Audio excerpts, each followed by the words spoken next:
Nimesikia kuna mama amepiga somersault Kisii. Ati Kisii kuna mama amepiga somersault wakati wamekujia loan. Na hiyo somersault ndio nataka kujua kwa nini. Hebu tuangalie hii somersault. Ni kama umeamua hutaki kulipa hii pesa. Mama amka uende unitafutie pesa. Nikutafutie wapi? Nitakutafutia wapi? Wapi? In whose heart? In whose heart? Jeff, in whose heart? Are we safe? Munatuma mama ya wenyewe apige somersault nyinyi. Ati wengine mnaenda kuchora kwa geti ya mtu atilipa deni na wengine mnapigia hadi pasta.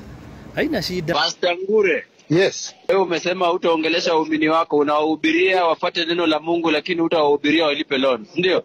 Haina shida. Mnafaa mjue tunachukuaga hizi loan tukijua hatukuagi tunajua venye tutalipa. Yeah? Hatukuagi tukijua venye tunalipa. Wewe ni kujaza tu alafu mnapigia hadi mapasta wetu. Wewe gojeni tu. Nyinyi watu wa loan nyinyi. Gojeni tu. Ulizeni Fuliza. Na muulize Hasrafad venye kulienda. Anyway, sawa tu.